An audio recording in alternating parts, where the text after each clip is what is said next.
Shalom kakak, om, tante, opa, oma. Dalam program live ini kita akan belajar Alkitab lebih dalam lagi dengan menggunakan bahasa yang lebih santai. Semua bisa bertanya lewat kolom komentar. Dan jika ada yang ingin butuh bantuan doanya juga bisa dituliskan di kolom komentar yang ada di bawah ini, mau yang ada di YouTube maupun yang ada di Facebook. Juga mohon dukungannya dengan like, subscribe, dan tekan tanda loncengnya. Jika ada yang ingin mendukung lewat dana, bisa disebarkan lewat nomor rekening yang tersedia di kolom deskripsi. Dan lebih dari segalanya, dukungan doanya ya, agar program ini bisa menjadi berkat bagi banyak orang dan akhirnya menyenangkan hati Tuhan. Oh iya, acara ini akan menemani kita semua di setiap malamnya ya. Selamat mengikuti, Tuhan Yesus memberkati. Shalom semuanya. Sebelum kita mulai, kita duduk sejenak.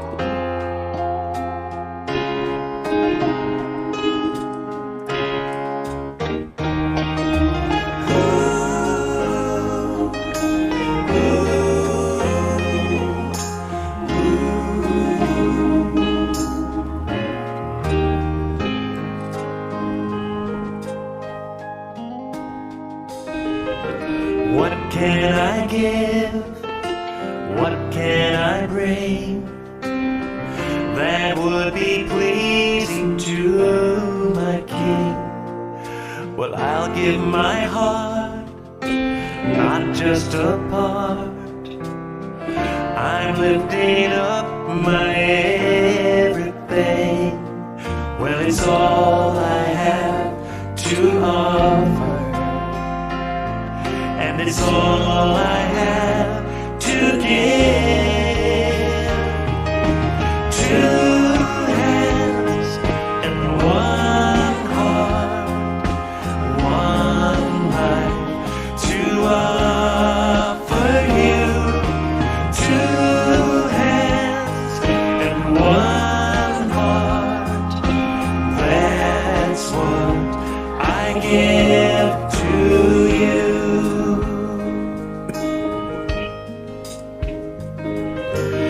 Use me today, I know you can. Lord, I surrender to your plan. You made this heart, and you made these hands.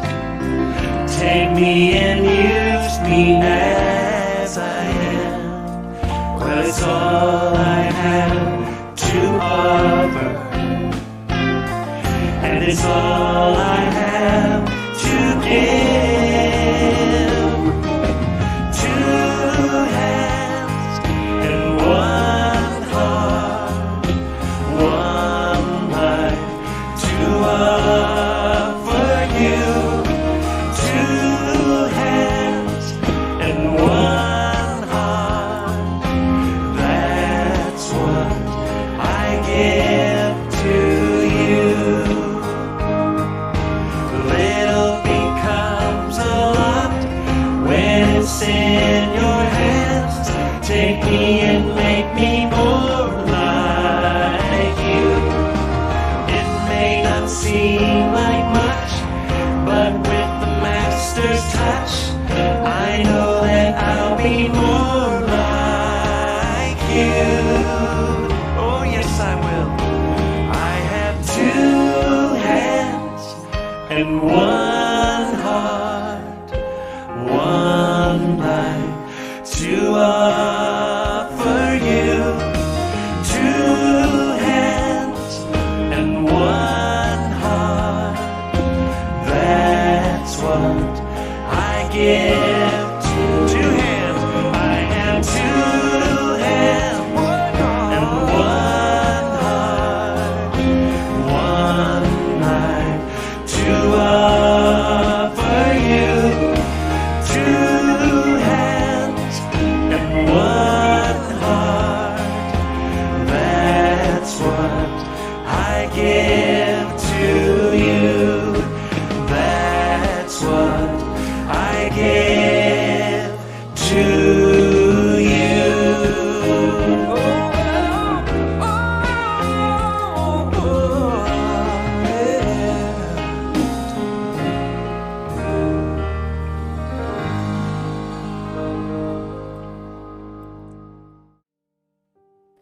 Ya, senang bersama dengan saudara di malam hari ini, dan kita akan coba lanjutkan ya, tadarusan Alkitab kita dalam program Deep Talk with Pase. Dan sebelum kita mulai, mari sama-sama kita satu hati, kita doa. Bapa, kami mengucap syukur buat malam hari ini. Kami akan belajar kebenaran-Mu, Tuhan. Tolong kami, berikan hikmat marifat-Mu kepada kami semua di tempat di mana kami berada ketika mengikuti program ini, sehingga ketika Wahyu pasal 7 kami baca, kami coba renungkan, kami mendapatkan pemahaman yang benar. Dan bicara kepada kami masing-masing, jangan satupun kami yang Kau lalui. Kami percaya kami semua selesai program ini diberkati luar biasa. Haleluya. Amin. Ya, jadi siapkan Alkitab saudara. Untuk mempersingkat waktu, kita langsung saja membuka Wahyu pasal yang ke-7 saudara ya. Tuhan, ini tugas kami, beri keberanian bagi kami. Ya. Mari sama-sama kita membaca saudara ya. Perikopnya diberi judul oleh Lembaga Alkitab Indonesia, orang-orang yang dimateraikan dari bangsa Israel. Ya, pasal 7 ayat yang pertama. Kita akan coba membacanya pelan-pelan dan sama-sama ya coba kita temukan kebenaran di balik ayat-ayat yang akan kita baca. Dan sama-sama kita baca. Kemudian daripada itu, aku melihat 4 malaikat berdiri pada keempat penjuru bumi, dan mereka menahan keempat angin bumi supaya jangan ada angin bertiup di darat atau di laut atau di pohon-pohon. Ya saudara, kita menemukan di sini sebuah kisah yang akan terjadi nanti pasti ya. Di mana setelah ke-6 materai Yohanes sampaikan di pasal yang ke-6 kemarin, kemudian selesai itu ya, Yohanes melihat ada 4 malaikat berdiri pada keempat penjuru bumi. Ya, tentu yang dimaksudkan dalam konteks ayat ini adalah utara, selatan, timur, dan barat, saudara ya. Mereka menahan keempat angin bumi, dalam artian ya Dengan bahasa seperti itu, ya tidak ada angin sama sekali yang berhembus ya pada momen saat itu. Ya, jadi suasananya ya mungkin yang ini digambarkan oleh Yohanes di sini adalah mencekam, ya, sunyi, mencekam, ya, dan nggak ada angin yang bertiup di darat, di laut atau di pohon-pohon. Jadi benar-benar sunyi, ya, sepi, ya, tidak ada hembusan angin apapun di atas permukaan bumi, baik yang di darat, di laut, apalagi di pohon-pohon, ya, sesuatu yang nggak mungkin kita alami karena apalagi di konteks Indonesia angin begitu banyaknya, saudara, ya. Dan kita coba baca ayat yang ayat yang keduanya. Dan aku melihat seorang malaikat lain muncul dari tempat matahari terbit. Ia membawa materai Allah yang hidup, dan ia berseru dengan suara nyaring kepada keempat malaikat yang ditugaskan untuk merusakkan bumi dan laut. Jadi, setelah Yohanes melihat ada 4 malaikat yang berdiri di keempat penjuru bumi untuk menahan angin, ayat yang kedua, Yohanes melihat malaikat yang kelima, seorang malaikat yang lain, muncul dari tempat matahari terbit. Jadi kalau itu momennya pagi hari, tentu muncul dari wilayah timur, ya, posisi di mana Yohanes melihat penglihatan itu, ya. Kemudian ia membawa materai Allah yang hidup, dan ia berseru dengan suara nyaring kepada keempat malaikat yang ditugaskan untuk merusakkan bumi dan laut. Jadi malaikat kelima ini membawa materai Allah yang hidup, artinya tentu sudah saya jelaskan soal materai membawa kuasa dari Allah. Jadi materai itu, saudara, selain untuk menyegel perkamen atau surat dalam konteks perjanjian baru atau 2000-an tahun yang lalu, bahkan mungkin ya masih berlaku sekitar 1000 tahun yang lalu, ya. Mungkin di zaman kerajaan-kerajaan masih ada, belum negara modern seperti sekarang. Itu materai itu lambang kekuasaan. Misalnya kita hidup dalam sebuah kerajaan tertentu gitu, ya. Ada rajanya, dan saya misalnya dipercaya raja untuk mengemban misi tertentu yang cukup berbahaya dan vital, maka agar orang yang akan saya temui itu menghormati saya, menghargai saya, dan mendengarkan saya, biasanya saya akan diberikan oleh penguasa, dalam hal ini mungkin raja, kaisar, atau pemimpin bangsa, atau pemimpin negeri saya, untuk diberikan materainya. Sehingga ketika saya bertemu dengan siapapun, saya tinggal tunjukkan materai raja saya, maka secara otomatis saya merupakan representasi raja, ya. Jadi saya akan ucapan saya akan dianggap ucapan raja, apa yang saya perintahkan itu equal sama dengan perintah raja. Bahkan saya mungkin responnya akan diperlakukan baik oleh orang-orang tersebut seperti mereka memperlakukan seorang raja yang datang ke tempat mereka. Jadi materai Allah itu berarti menandakan, meskipun secara derajat, secara kedudukan, secara otoritas, 4 malaikat yang kata ayat yang pertama tadi berdiri di keempat penjuru angin dengan malaikat yang kelima itu selevel, sederajat, ya. Tapi karena malaikat yang kelima itu membawa materai Allah yang hidup, maka ketika dia pegang materai Allah yang hidup, dia sama seperti Allah, ya. Dia merupakan representasi Allah.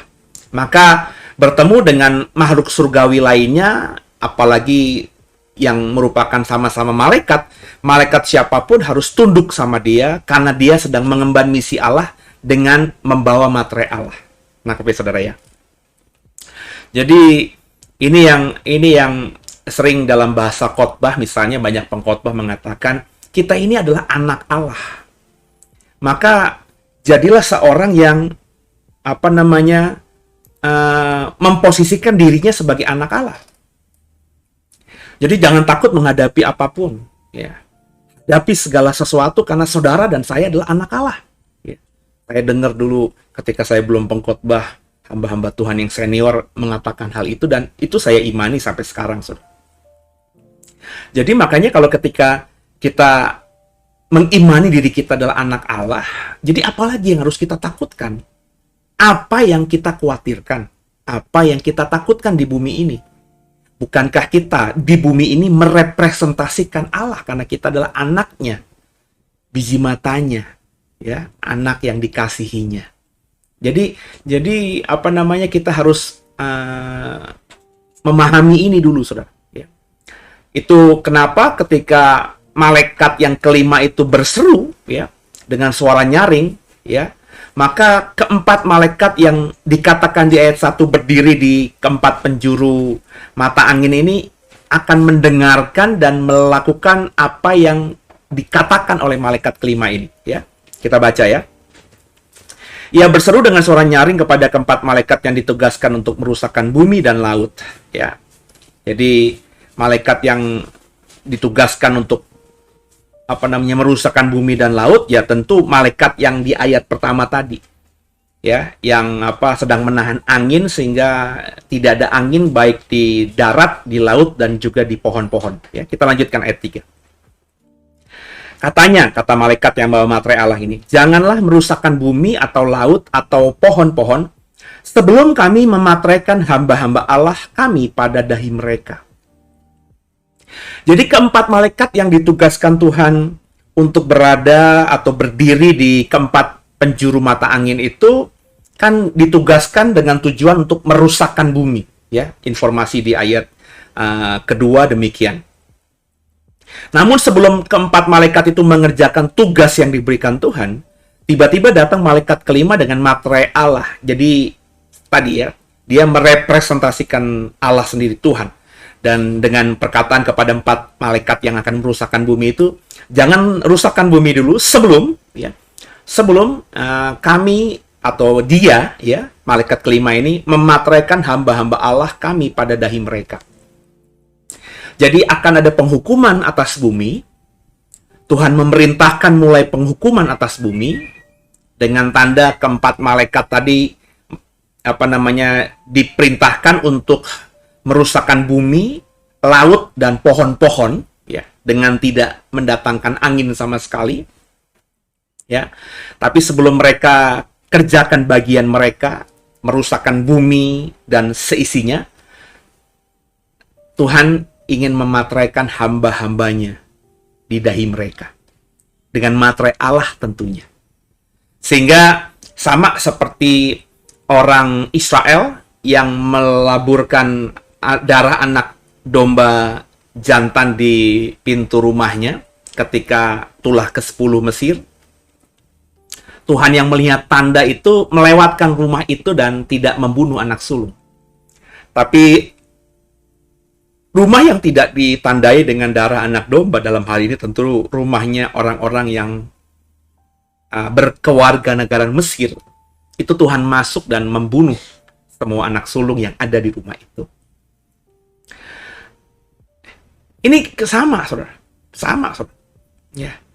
Jadi, yang saya dapatkan ketika saya baca Alkitab tuh seperti itu. Tuhan itu dengan kemahaadilannya ya memang harus menghukum. Menghukum siapa? Pasti nanti menghukum yang tidak mau taat sama dia. Yang hidupnya semaunya sendiri.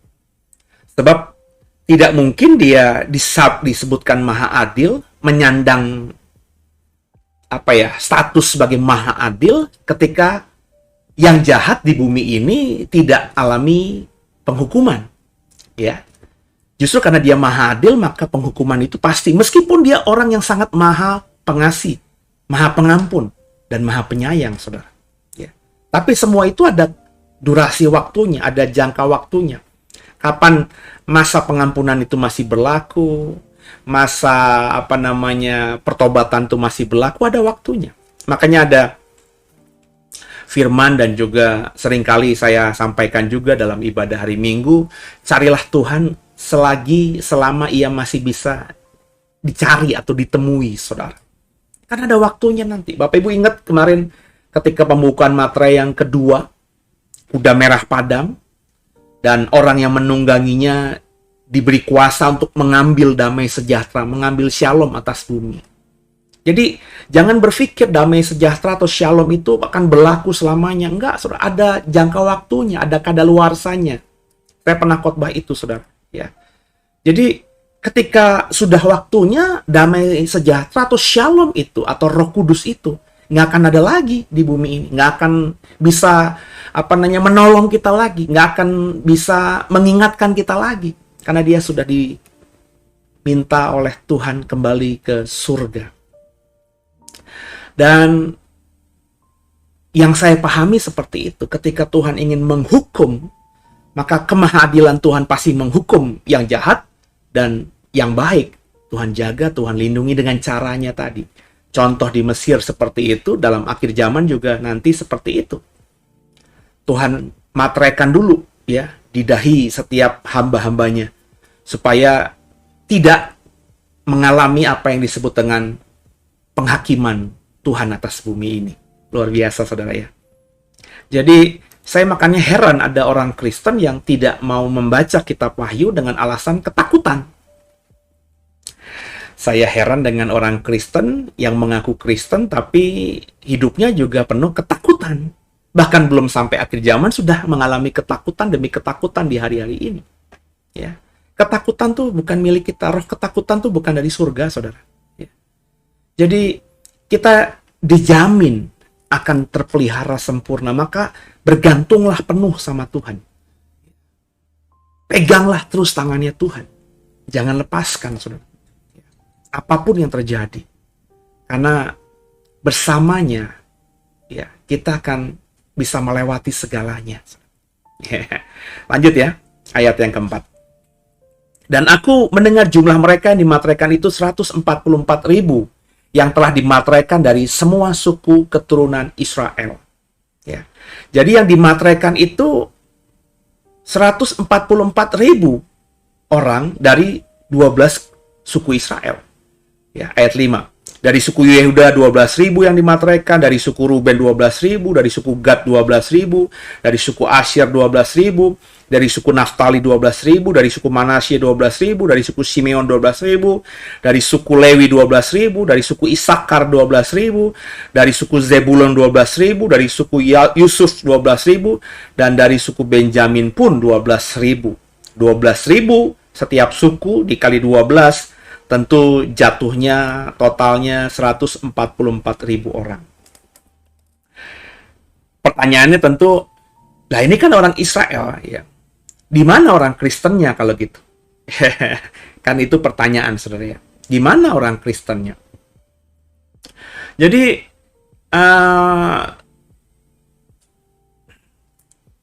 kalau kita berusaha untuk membacanya dalam konteks ayat ini saja, saudara ya.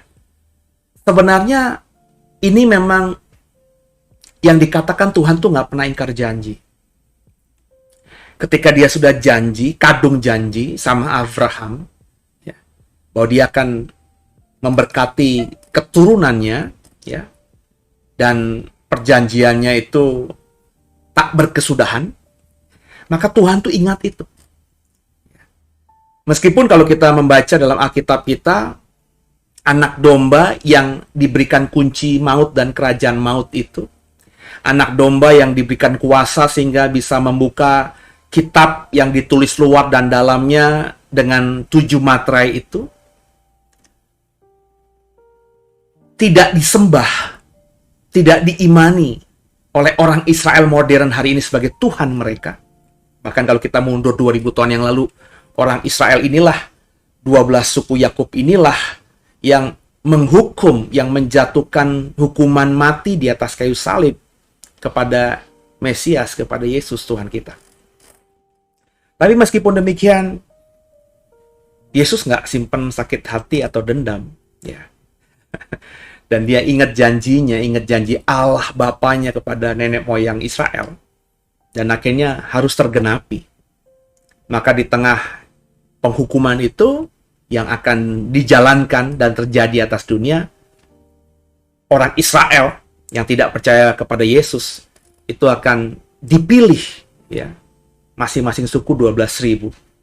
Nah, ini juga perlu, saudara ya, karena kalau kita ngomong hari-hari ini, ya, bahkan sudah sejak ribuan tahun yang lalu yang namanya 10 suku di utara itu ya sudah susah diketemukan, saudara ya.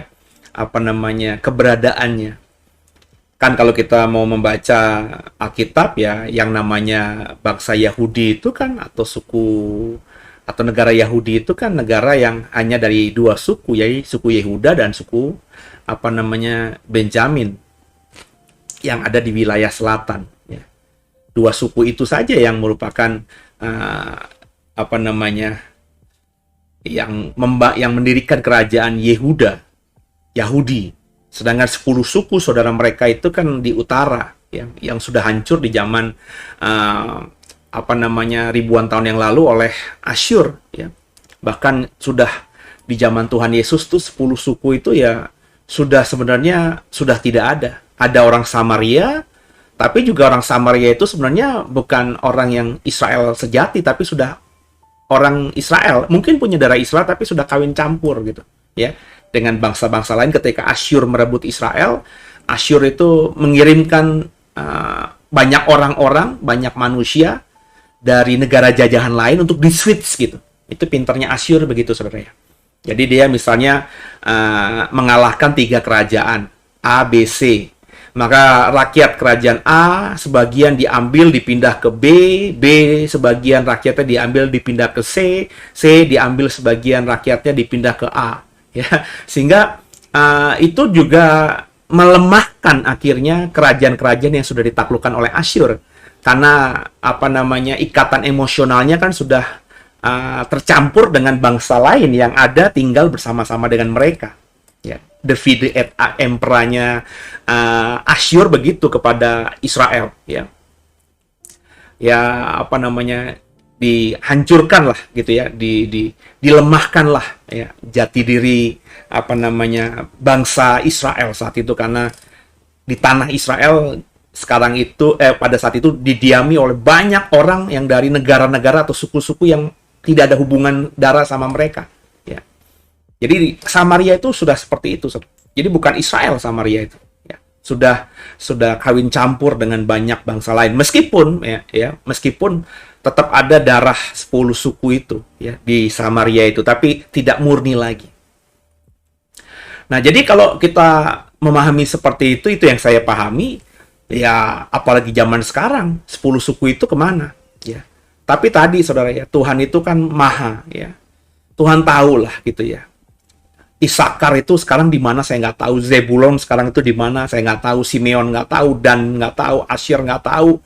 Yang saya tahu ya orang Israel di negara Israel modern sekarang itu ya, mereka mengakunya ya bangsa Yahudi ya. Mereka menantikan Mesias yang mereka imani harus dari garis darahnya Daud. Daud itu adalah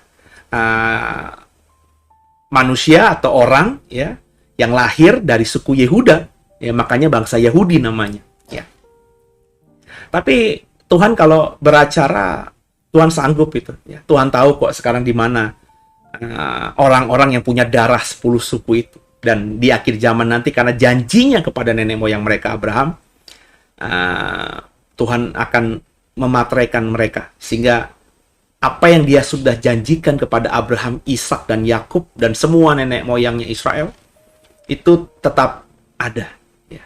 Pertanyaan selanjutnya, kalau Israel Tuhan nggak lupakan, nah di mana kekristenan? Di mana orang Kristen pada peristiwa ini?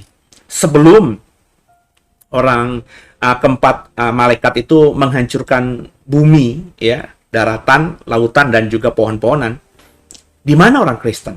Nah, kalau Bapak Ibu, nanti saya kasih linknya juga ya, tentang mestinya sudah ada di bawah di deskripsi khotbah saya soal materai. Ya, soal juga 144.000 orang Israel yang dimateraikan. Saya sudah khotbahkan itu cukup lengkap saudara ya.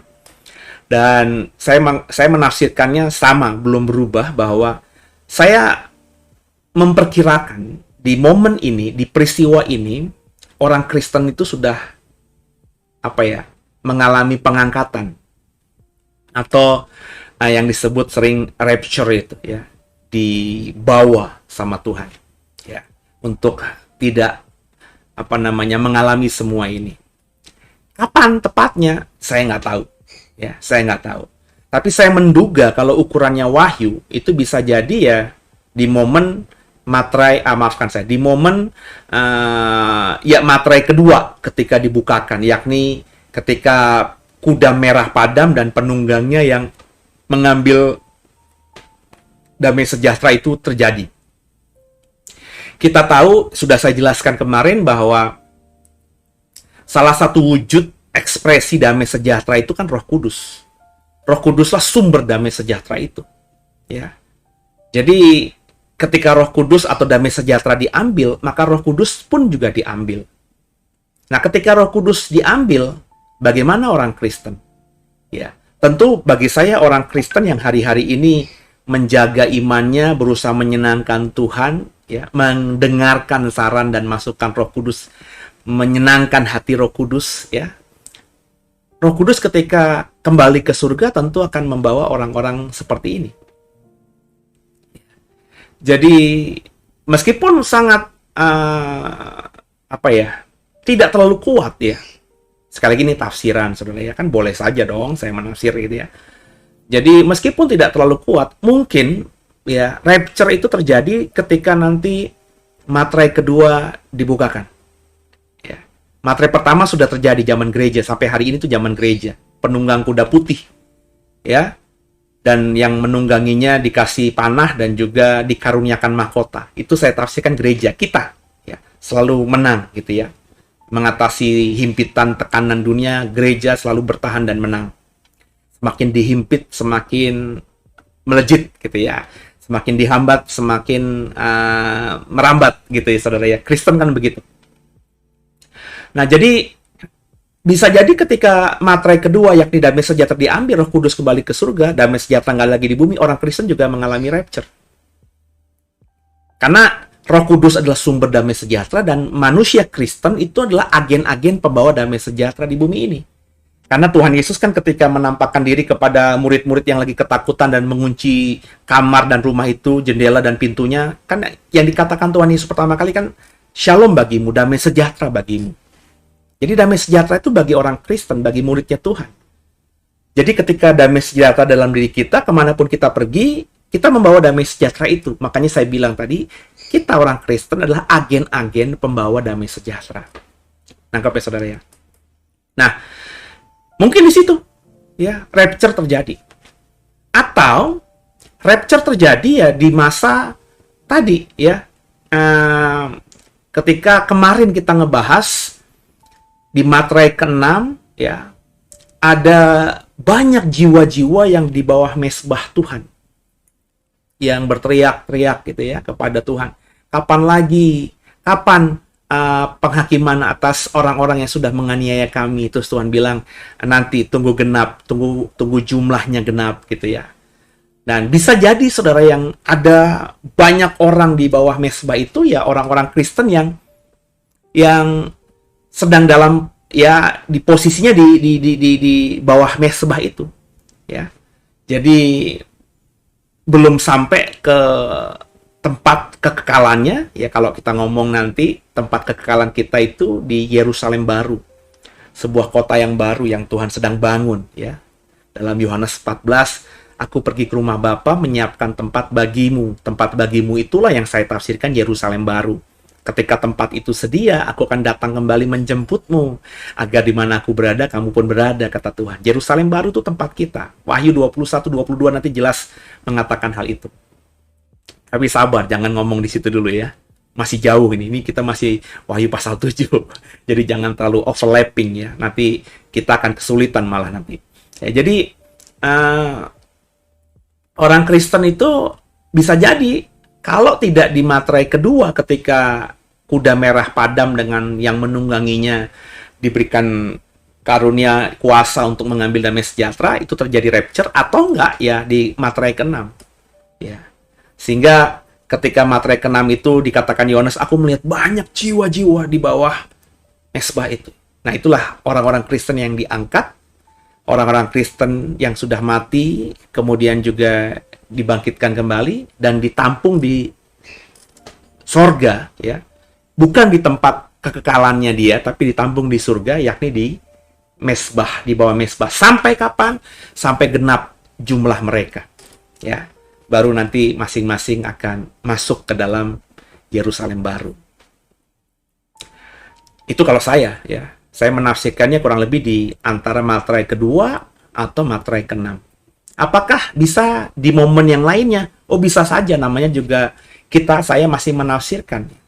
Saya jujur kesulitan untuk menemukan di mana wilayah kira-kira rapture terjadi itu kalau kita membacanya di kitab Wahyu. Karena di kitab Wahyu sama sekali tidak ada istilah pengangkatan, diangkat, dan lain sebagainya. Ya, saudara ya. Jadi, saya hanya coba mencari dari yang tersirat, ya, bukan yang tersurat. Yang tersurat nggak ada soal rapture di kitab Wahyu, tapi dari yang tersirat. Nah, dari yang tersirat itu saya temukan misalnya di Wahyu pasal 2, yang dengan penjelasan saya tadi, atau di Wahyu pasal 6, dengan apa yang saya jelaskan tadi, saudara ya. Jadi, di mana pandangan saudara? Kapan rapture terjadi? Silahkan dong kalau misalnya punya pandangan.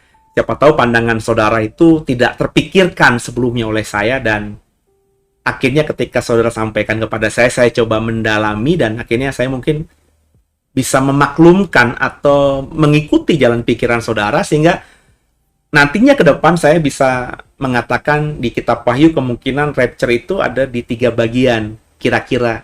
Wahyu kedua, Wahyu keenam, dan mungkin yang ini saran saudara yang ketiga itu apa gitu ya. Nah, silakan lah saudara ya. Saya terbuka ya. Kita kan sama-sama belajar ya.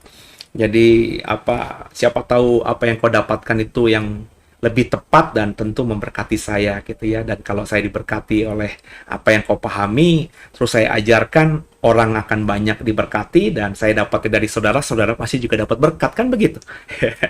Jadi kalau punya sesuatu jangan dikekep sendiri gitu saudara ya. Kalau dikekep sendiri ya hanya dirimu saja yang diberkati, nggak berdampak apa-apa. Padahal kita adalah orang Kristen yang harus berdampak, jadi terang, jadi garam. Ingat itu saudara. Lanjut ya, ayat yang ke-5-nya ya. Ayat ke-5 nih perikopnya sudah berbeda. Orang banyak yang tidak terhitung banyaknya. Kemudian daripada itu aku melihat sesungguhnya suatu kumpulan besar orang yang tidak terhitung banyaknya dari segala bangsa dan suku dan kaum dan bahasa berdiri di hadapan tahta dan di hadapan Anak Domba, memakai jubah putih dan memegang daun-daun palem di tangan mereka. Nah, ini posisi orang Kristen tadi. Ya, jadi dihubungkan dengan materai ke-6 tadi. Di antaranya ada Tuhan memateraikan 144.000 suku Israel, masing-masing suku 12.000 orang ya. Di antara itu, inilah yang saya perkirakan tadi ya, momen rapture itu bisa bebarengan ketika orang Israel dimateraikan oleh Tuhan ya. Jadi sisi yang satu misalnya di momen yang kurang lebih jangka waktunya nggak terlalu jauh ya, orang Kristen diangkat, dan nggak lama kemudian atau bersamaan dengan itu Tuhan memateraikan 144.000 orang Israel ya, supaya tidak dirusakkan di akhir zaman. Nah, ini kan ayat-ayat yang kita baca di ayat 9 ini kan jelas banyak orang ya pakai jubah putih memegang daun-daun palem di tangan mereka. Ini kan siapa gitu ya? Ya, saya percaya ini gambaran dari orang Kristen. Ya, lanjut ayat 10. Dan dengan suara nyaring mereka berseru, "Keselamatan bagi Allah kami yang duduk di atas tahta dan bagi Anak Domba." Nah, menyebut Anak Domba, terminologi Anak Domba sudah saya jelaskan berulang-ulang dari Injil Yohanes sampai dengan kitab Wahyu yang pasal pertama. Ini ciri khas terminologi yang sering dibahasakan oleh Yohanes. Ketika Yohanes Pembaptis pertama kali menyebut itu Anak Domba Allah, merujuk pada Yesus. Dan selanjutnya Yohanes Rasul ketika menulis Injil, ketika menuliskan Wahyu, dia selalu menggunakan terminologi Anak Domba ini ya. Dan itu tentu merujuk pada Yesus. Dan orang-orang yang pakai baju putih yang memegang daun-daun palem terus berkata keselamatan bagi Allah yang duduk di atas tahta dan bagi Anak Domba, tentu orang-orang yang percaya kepada Anak Domba, percaya kepada Yesus. Siapa itu? Mestinya orang Kristen, saudara ya. Lanjut, ayat 11. Dan semua malaikat berdiri mengelilingi tahta dan tua-tua dan keempat makhluk itu. Mereka tersungkur di hadapan tahta itu dan menyembah Allah. Jadi ketika orang-orang Kristen yang saya tafsirkan tadi berkata atau berseru demikian, maka semua malaikat berdiri ya mengelilingi tahta, tua-tua dan keempat makhluk itu, dan semua yang ada di surga, penghuni surga tersungkur di hadapan tahta itu dan menyembah Allah. Nah, ini momen yang mestinya indah, saudara. Ya, kenapa? Karena momen ini sebelumnya tidak terjadi. Ya. Kalau bagi saya ya, ini penafsiran lagi. Sebelum momen ini, nggak ada manusia yang ada di sekitar tahta Tuhan itu. Jadi ketika semua manusia yang percaya Tuhan sudah ubahkan, mengalami rapture, ya, diangkat menuju ke surga, maka itulah momen peristiwa pertama sepanjang kekekalan di mana makhluk surgawi yang disebutkan direct tadi adalah malaikat, tua-tua, 4 makhluk, itu berjumpa atau berada dalam satu frame, yakni di sekitar tata Allah dengan manusia-manusia. Roh manusia-manusia yang percaya kepada anak domba. Mudah-mudahan itu kita.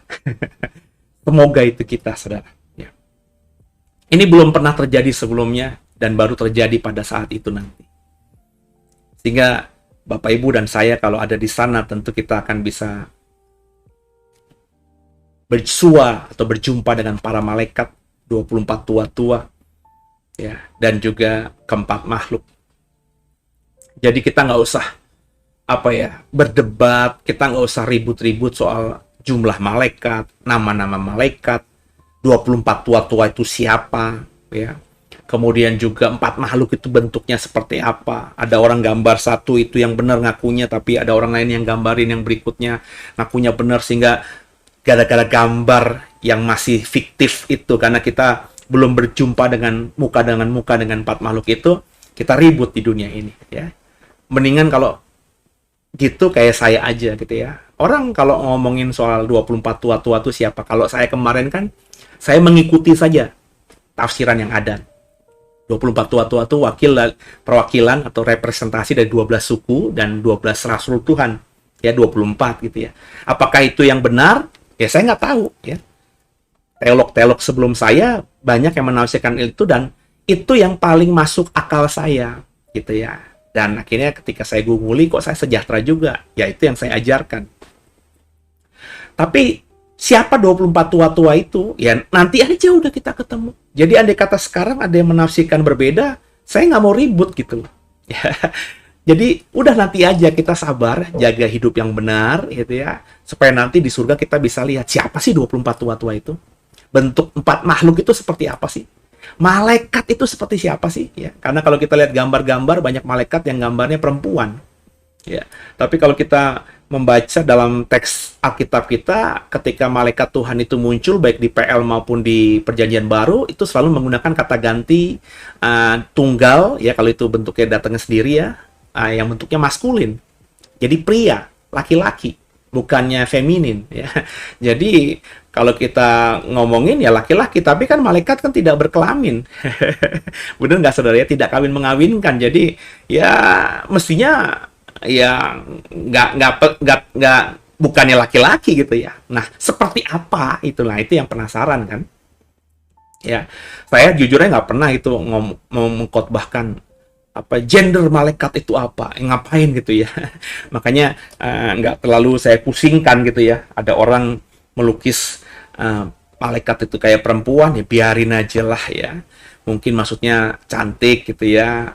Ada yang gambarin seperti pahlawannya gagah perkasa gitu ya. Apa ya silahkan aja lah gitu ya. Nggak penting banget gitu ya. Dan saya sih jujur penasaran bentuknya seperti apa. Jadi daripada saya ribut-ribut nanti saya berdosa. Gara-gara dosa itu saya nggak masuk ke sana dan nggak bisa ngeliat malaikat, yang mendingan udahlah saya abaikan aja. Lu ngomongin apa, nafsirin gimana ya, monggo silahkan. Ya, dan kalau saya diajak debat kusir, saya pasti nolak ya. Saya sudah hampir berapa ya? Ya hampir 13-12 tahun nggak mana mau berdebat terbuka gitu ya. Bukan karena saya takut atau teologi saya tidak kuat, males aja gitu saudara ya. Dulu atau awal-awal pertobatan ya, itu bahkan sejak saya mahasiswa saya aktif ikut perdebatan itu ya, di komunitas-komunitas pemuda Kristen dan pemuda Islam misalnya ya, zaman tahun 2000-an, 99, 2000, 2001, 2002 ya. Itu masih masih gesekannya belum tidak terlalu seberat sekarang gitu saudara ya. Kita masih bisa apa namanya kumpul-kumpul gitu ya, entah di gereja satu, di masjid lain gitu ya. Kita sharing ya, kadang-kadang bahkan bikin seminar terbuka gitu ya. Dan kita kadang-kadang bisa berdebat itu ya, berdebat. Ya, tapi ya tadi saya memahami kalau berdebat itu saya capek sendiri dan saya emosi. Mungkin masih muda gitu ya. Dan karena yang disinggung adalah iman kan, Tuhan saya gitu ya. Ya saya memang siapa saya untuk membela Tuhan saya, tapi ya jangan sentuh Tuhan saya gitu loh. Ya. Jadi karena saat itu apa namanya diserang gitu ya, saya membela. Dan kalau membela itu kadang-kadang kalau sudah emosi itu logika nggak main lagi. Yakinnya ya emosional aja ya. Jadi kata-kata apologetnya sudah bercampur dengan emosi sehingga tidak bijaksana. Dan nggak tahu ya, itu mungkin saya ya, mungkin ada orang yang karakternya lebih lembut, lebih soft, bisa berdebat. Tapi kalau saya sih, saya rasa nggak ada gunanya juga. Dan seingat saya dari banyak teman-teman saya yang berdebat saat itu, tidak ada yang mempertobatkan orang yang ada di ruangan itu menjadi Kristen gitu. Ya, yang ada malah melukai karena kita saling menyerang satu dengan lainnya ya. Jadi saya not typical seperti itu. Kalau bagi saya penginjilan kepada mereka yang paling baik ya tentu adalah penginjilan kesaksian hidup. Ya, kita menjadi orang Kristen yang baik, yang sopan, yang mengasihi, mengampuni, orang Kristen yang memberkati, orang Kristen yang karakternya bagus. Nah, ketika mereka nanti bertanya, kenapa sih lo begini? Nah, itu baru pintu masuk kita untuk berkata, ya gue begini karena gue tahu lah siapa gue punya Tuhan. Ya, gue hanya ngandalin Tuhan aja. Nah, itu baru kita masuk. Ya. Nah, ketika nanti dia terbuka lagi, bertanya lebih dalam lagi, ya itu pintu masuk lebih dalam lagi. Dan lewat hal-hal seperti itu, ya dalam hidup saya sudah lumayan ada beberapa orang yang bertobat ya, dan menjadi orang percaya sampai hari ini. Daripada alih-alih kita berdebat pukul-pukul meja ya, bela Tuhan kita dan menyerang Tuhan mereka gitu saudara ya. Dan saya belum pernah melihat dengan kasat mata ya ada orang yang bertobat gara-gara itu gitu saudara ya. Jadi saya penasaran bentuk malaikat itu seperti apa, dan saya percaya nanti ada momennya berdasarkan ayat-ayat yang kita baca, ayat ke-11 yang kita baca. Lanjut ya, ayat 12. Sambil berkata, amin. Puji-pujian dan kemuliaan dan hikmat dan syukur dan hormat dan kekuasaan dan kekuatan bagi Allah kita sampai selama-lamanya. Amin. Dan seorang di antara tua-tua itu berkata kepadaku, siapakah mereka yang memakai jubah putih itu?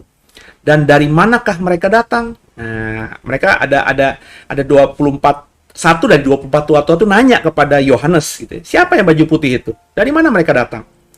Maka kataku kepadanya, kata Yohanes kepadanya, Tuanku, Tuhan mengetahuinya. Lalu ia berkata kepadaku, mereka ini adalah orang-orang yang keluar dari kesusahan yang besar, ya.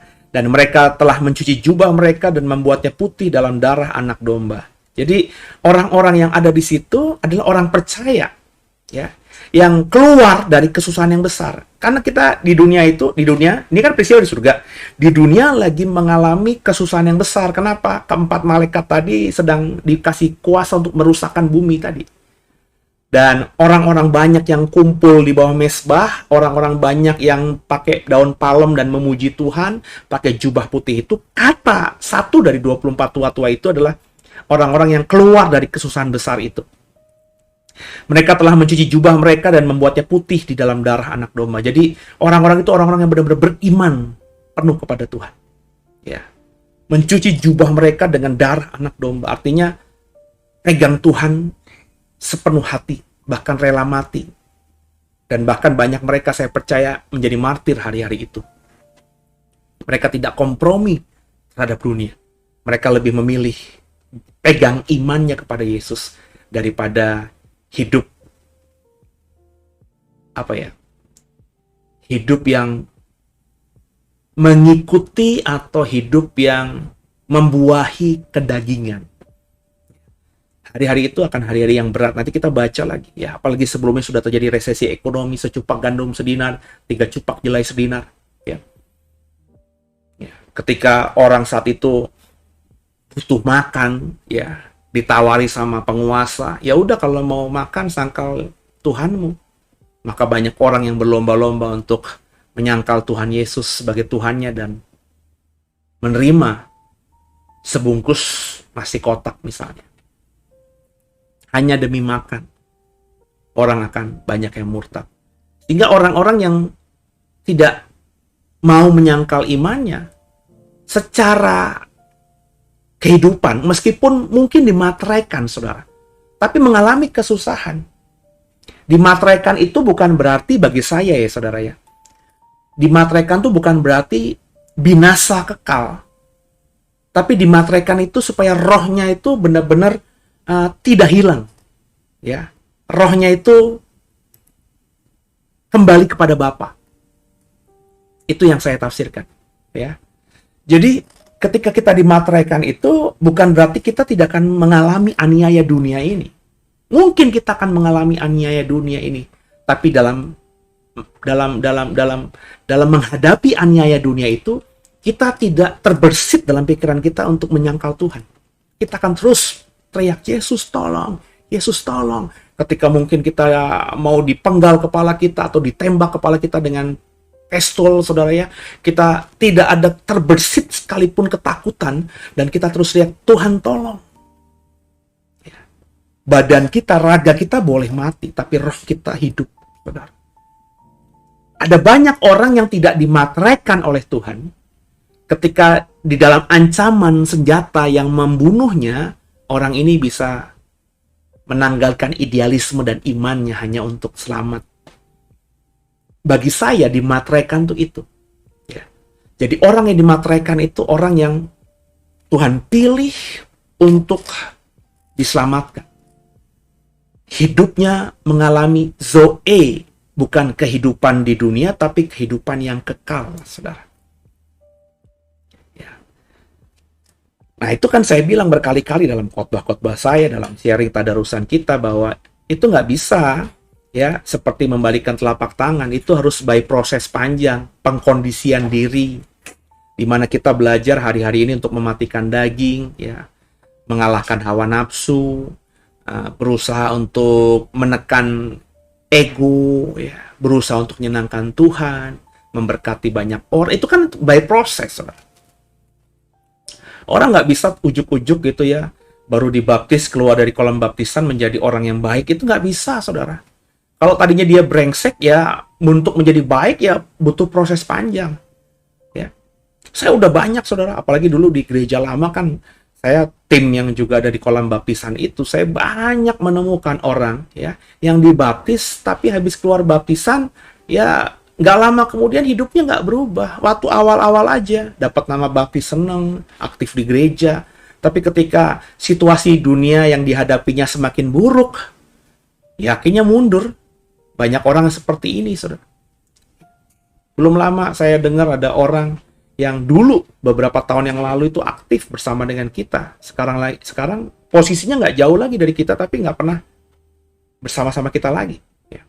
Padahal dulu setiap hari, ya, WhatsApp saya nanya firman, minta didoakan. Kalau kita bikin acara di gereja pasti selalu nomor 1. Ya.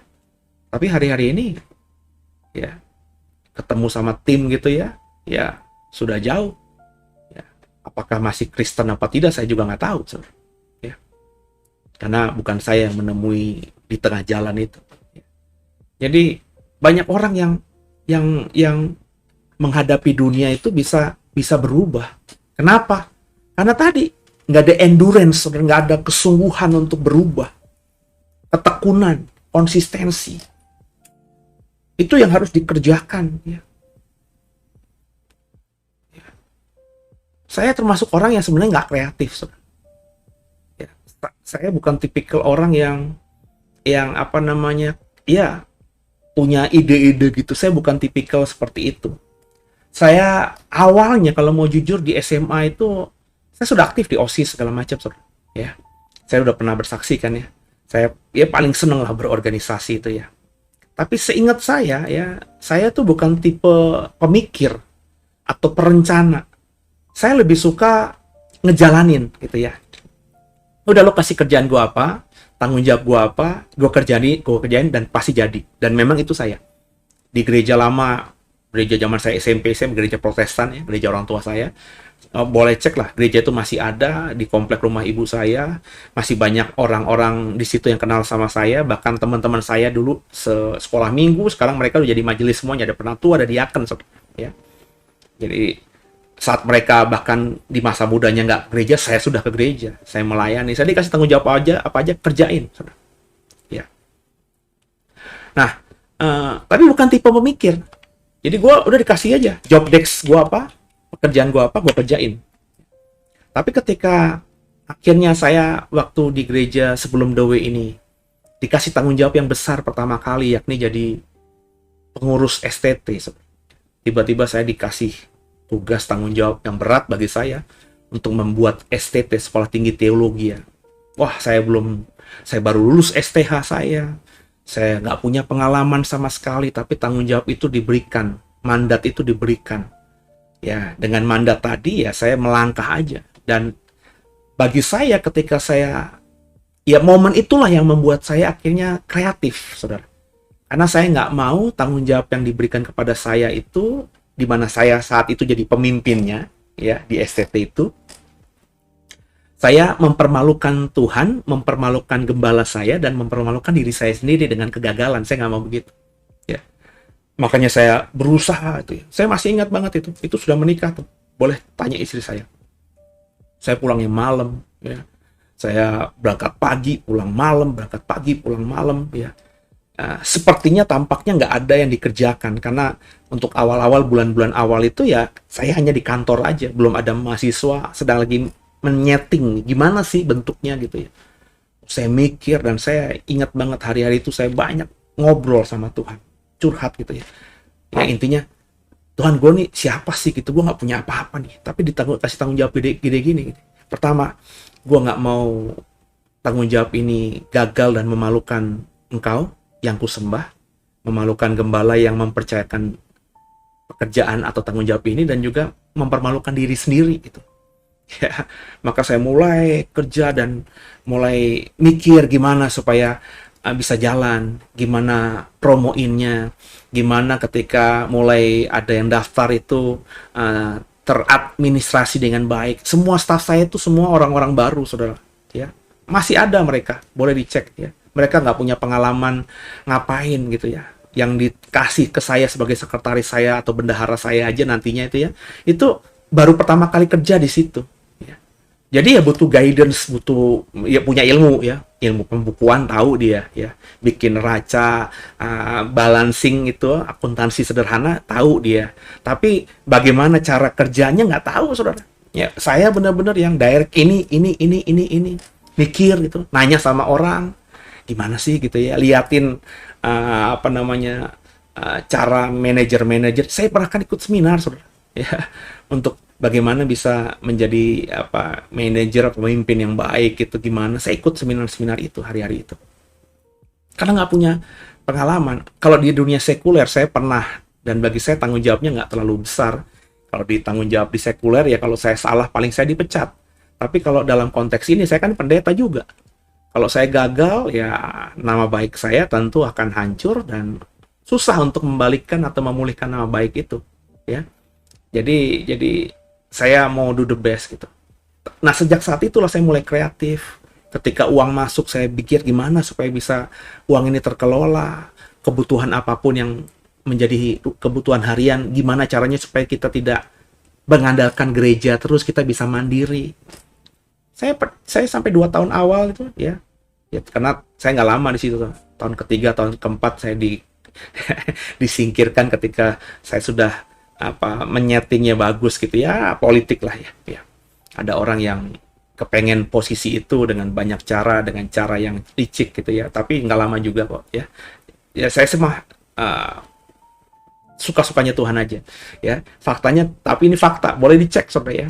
Ya nggak saya ngomong ini kan tentu bisa dijadikan bahan bahan ya direkam gitu, bisa dijadi bahan yang berkekuatan hukum karena ini terucap dari mulut saya. Ketika saya pegang itu benar-benar semua pengeluaran itu bisa kita handle. Saya masih ingat dosen dibayar itu sama sekali tidak pernah minta uang dari pusat. Saya kelola demikian rupa, dan dosen saat itu saya di STT yang saya kelola itu dibayarkan dengan apa ya, dengan nilai apresiasi atau persembahan kasihnya lebih tinggi daripada STT lain. Sehingga hari itu, saudara, ya, itu yang namanya doktor teologi dari STT manapun, ya, itu mungkin awalnya ketika dihubungi oleh kami, apa nih STT baru nih, nggak jelas nih. Tapi ketika akhirnya mereka mau dan mereka tahu bagaimana kami menjalankan STT ini dan mengapresiasi kerja mereka, pelayanan mereka ya sebagai dosen dengan nilai angka rupiah yang kami berikan, untuk berikutnya kami hubungi lagi nggak kesulitan. Saya nggak pernah nemu ada dosen lain yang saya undang untuk kali kedua yang menolak, saudara. Dengan alasan apapun, mereka selalu oke, gitu ya, siap, tinggal dicari Pak, gitu ya. Pokoknya saya siap bantu. Karena tadi, ya. Nah sejak saat itulah saya mulai kreatif, sama kayak hari ini. Ya. Momen itu membuat saya akhirnya terus berpikir dan nggak pernah puas, dalam artian kalau sudah bisa mengerjakan sesuatu proyek, ya ada proyek lainnya yang harus kita siapkan untuk selalu berkarya gitu. Ya di zaman pandemi ini, ya gereja kami termasuk yang mulai dari awal, ya, Maret 2019 ya, 2020 COVID masuk ke Indonesia di Depok. Saat itu juga kita langsung live streaming. Kemarin kita sudah ada di YouTube tapi direkam, ya, jadi tidak live streaming gitu ya, direkam ya, baru ditayanginnya kapan gitu ya. Tapi hari itu ya kita langsung live streaming ya, dibuat live ya, dan termasuk gereja yang pertama kali kalau bagi saya ya untuk di live kan ya, live streaming. Dan kita langsung bikin program-program lainnya. Hampir setiap hari kita ada program. Awal-awal tahun-tahun kemarin kita bisa 2-3 program sehari, saudara ya. Ya lagi mencari bentuk gitu ya, lagi semangat gitu ya. Teman hari-hari ini ya yang masih konsisten adalah di Talk with Pase, tapi dalam beberapa waktu ke depan akan ada 2 program sehari. Ini sedang kita matangkan berdasarkan pengalaman kemarin ya. Program apa yang menjadi berkat, program apa yang tidak menarik banyak orang. Jadi kalau memang nggak menarik banyak orang ya, nggak ada yang nonton gitu ya, ngapain dibuat gitu ya, kan capek kitanya gitu ya. Makanya kalau kayak gini, kayak saya gini ya, saya mah kan santai aja ya, rekaman di rumah. Terus saya juga memang ada tanggung jawab. Tapi kalau melibatkan orang lain, terus juga mereka harus rekaman misalnya di gereja, ada waktu yang terbuang, ada segala macam lah gitu ya. Terus yang nonton nggak ada kan kasihan gitu. Pengorbanan mereka ya nggak menghasilkan apa-apa gitu ya. Jadi kita banyak evaluasi ya. Tentu kalau melibatkan orang lain, Jemaat The Way ya, saya lebih bisa toleransi, saudara ya. Ya karena tadi kan mereka kan melayani korban ya. Jadi kalau memang tidak efektif ya, ngapain mengambil waktu mereka untuk mengerjakan sesuatu yang tidak efektif begitu. Tapi kalau di Talk with Pase ini, kalau jujur aja, saya akan terus selesai. Pokoknya 66 kitab harus selesai. Mau ada yang nonton kek, mau nggak ada yang nonton kek, karena sudah komitmen tadi ya. Kita lihat aja nanti ya, sudah. Doain ya supaya saya komitmen, kan dagingnya lemah juga nih, saudara. Lanjut ya. Ayat 15 ya.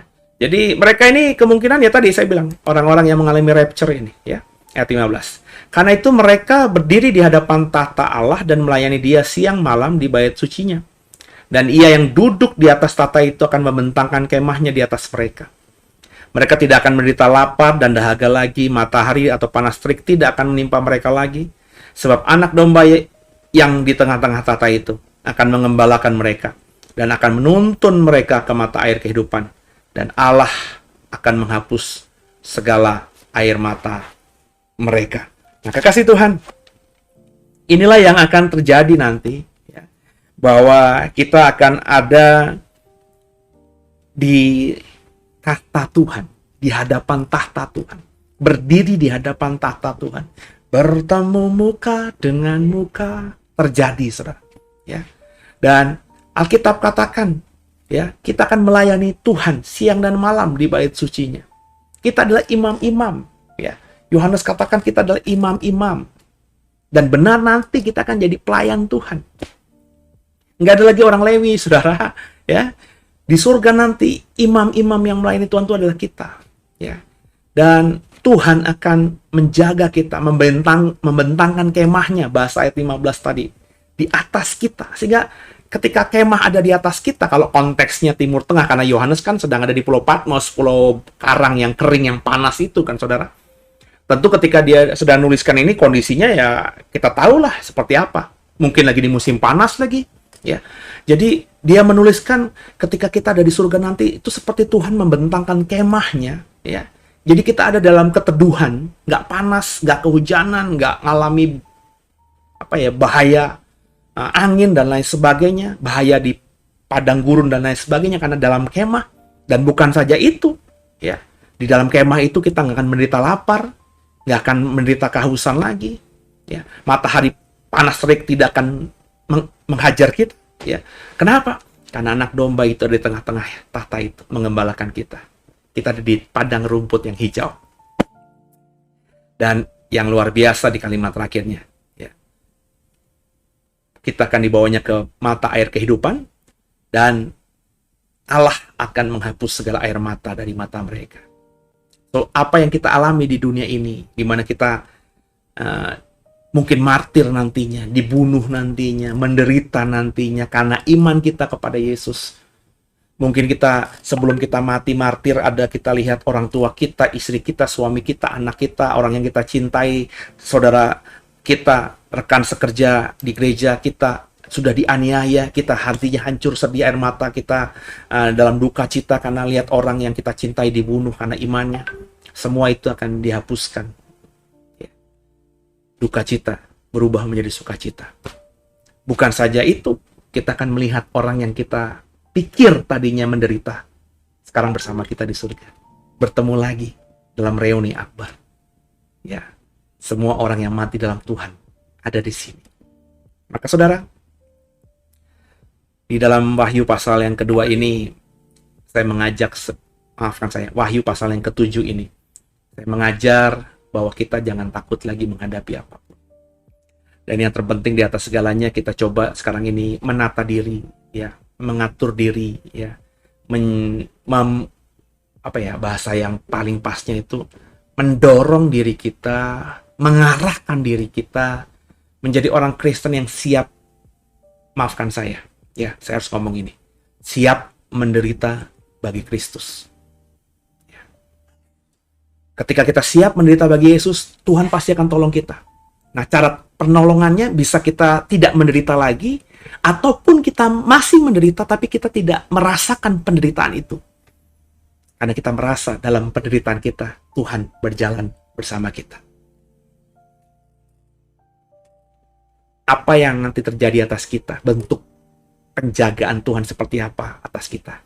Yang pasti, saya berani pastikan, kau tidak akan pernah ditinggalkannya sendirian. Usahakan itu hari ini, bangun keintimanmu dengan Tuhan. Jadilah orang Kristen yang baik, bertumbuh, tertanamlah di komunitas Kristen yang baik dan bertumbuh. Kalau hari ini kau merasa gerejamu membuat dirimu bertumbuh, imanmu terbangun, terus bertumbuh di situ, layani Tuhan di situ. Tapi kalau hari-hari kemarin kau merasa di tempat kau ada, bergereja, kau nggak ada mengalami pertumbuhan apapun, coba bertanya sama Tuhan. Apakah benar tempat itu, gereja itu adalah tempat yang Tuhan izinkan kau bertumbuh dalam imanmu? Sebab bisa jadi Tuhan tidak arahkan kau ke sana, ke tempat lain. Tapi kan gereja sama aja, Pak. Oh iya, gereja memang adalah umatnya Tuhan. Tapi kan dengan karakter kita, dengan apa yang Tuhan taruhkan di kita, kita harus ada dalam gerbong yang benar, kereta yang benar kan? Benar nggak, saudara? Kalau saudara lahir sebagai orang yang dipilih Tuhan, ditentukan Tuhan untuk menjadi seorang pilot misalnya, pilot pesawat gitu. Sedangkan kok mengarahkan dirimu untuk sekolah akuntansi, ya kan nggak cocok sama saudara nantinya. Jadi kita harus ada di gereja yang sejalan dengan panggilan kita. Dan kalau sudah di situ, terus di situ. Apapun gesekan itu biasa ya. Gesekan dalam gereja itu biasa. Tapi jangan cemen ya. Jangan ada masalah dikit langsung kabur gitu. Besi menajamkan besi, manusia menajamkan sesamanya. Itu saudara ya, bertumbuh di gerejamu. Kalau belum punya gereja tetap yang bisa kau bertumbuh, doa sama Tuhan. Cari gereja yang tepat seperti yang Tuhan mau berikan kepada saudara. Dan kalau sudah ketemu, bertumbuh di situ. Melayani Tuhan di situ. Semoga Wahyu pasal 7 membuat semua kita bisa merubah hidup kita. Semakin hari semakin menjadi berkenan kepada Tuhan. Haleluya. Sungguh banggaku punya Bapa sepertimu, yang tak pernah meninggalkanku. Oke, kita tundukkan kepala saudara. Terima kasih buat kebersamaannya. Saya ditemani malam hari ini. Dan terus saling mendoakan ya, supaya saya terus diberikan kesehatan, amanah. Saya juga mendoakan saudara terus makin dalam berkat Tuhan, sehingga bisa jadi berkat dimanapun kau berada bagi banyak orang, sehingga nama Tuhan dipermuliakan. Itu saudara ya, tundukkan kepala kita doa. Bapak, terima kasih buat malam hari ini kami boleh selesaikan akhirnya Wahyu pasal yang ke-7. Berkati kami Tuhan, sehingga apa yang kami sharingkan di malam hari ini nggak berlalu begitu saja, tapi kami jadi pelaku firman. Ampuni salah dosa kami. Yesus Kristus adalah Tuhan Juru Selamat kami yang hidup, dan ke dalam tangan-Mu lah kami serahkan tubuh, jiwa, dan roh kami. Haleluya. Amin. Selamat malam semuanya, selamat istirahat. Sampai ketemu besok malam. Ya, Tuhan Yesus memberkati.